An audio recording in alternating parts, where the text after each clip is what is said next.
ఉమ్, మీరు ఆ సభ తర్వాత బోండావ మీద మాట్లాడాడు, ఒకసారి చెక్ చేసుకోండి. అవును అవును. ఆ సభ తర్వాత, ఆ సభలో పవన్ కళ్యాణ్ ఎక్కువ మాట్లాడాల. ఉమ్, మామూలుగా ఉమ్, విపరీతంగా మాట్లాడతారు కదా పవన్ కళ్యాణ్, ఉమ్, ఉమ్, ఆవేశపూరితంగా. ఆ ఉమ్, రోజున మాటలు కేవలం 5 నిమిషాలు 10 నిమిషాలు ఒక అంశం మీద ఉమ్, మాట్లాడేసి వదిలేశాడు ఆయన. ఇది ఉమ్, మెడికల్ ఉమ్, ఇట్లాంటి వాటి మీద. ఉమ్, అవును అవును అవును. ఉమ్, అంటే అక్కడ తనకి సైకలాజికల్ గా గిల్టీ ఉంది, అవును తప్పు కరెక్టే. చేస్తున్నాము. ఉమ్, రెండు ఉమ్, ఏదైతే మహిళలకి 1500, ఉమ్, తర్వాత నిరుద్యోగులకి ఉమ్, ఉమ్, ఇచ్చేటటువంటిది, ఉమ్, పెన్షన్ లో 4000 చేసింది కరెక్టే గానీ 50 ఉమ్, ఏళ్ల వృద్ధులకి అన్నటువంటిది చేయలేదు కదా, 50 ఏళ్ళకే అవును. పెన్షన్ అన్నటువంటిది.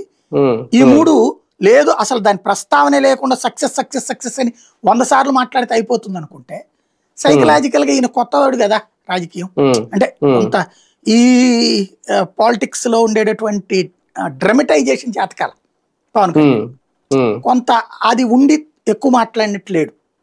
అందుకని అవును. పించింగ్ చేశాడా బోండావుమా, అది లేదా అవును. తన వ్యక్తిగత స్వార్థం కోసం చేశాడా? ఒకవేళ తన ఉమ్, వ్యక్తిగత స్వార్థం కోసం చేసుంటే చంద్రబాబు దాంట్లో ఇమీడియట్ గా పిలిచి మాట్లాడాలి కదా. అవును. ఉమ్, ఏమైనా మాట్లాడారా? ఏంది నువ్వు అట్లా ఉమ్, మాట్లాడావు పవన్ కళ్యాణ్ మీద అని ఏమన్నా పిలిచి అడిగారా? వివరణ ఉమ్, ఇప్పించారా? లేదే. ఉమ్, రెండో రోజున వచ్చిన కామెంట్, ఆయన బాగా ఉమ్, చేశాడు. ఇందులో ఏం చేశాడు ఆయన? ఉమ్, ఆ ఫ్యాక్టరీకి సంబంధించినటువంటి ఇష్యూలో లెక్క అవును. ప్రకారం ఉమ్, అయితే పొల్యూషన్ అంటే తీసేయాలి కదా, ఉమ్. తీసేయట్లేదు. జగన్ అమ్ముడు పోయాడు, లేకపోతే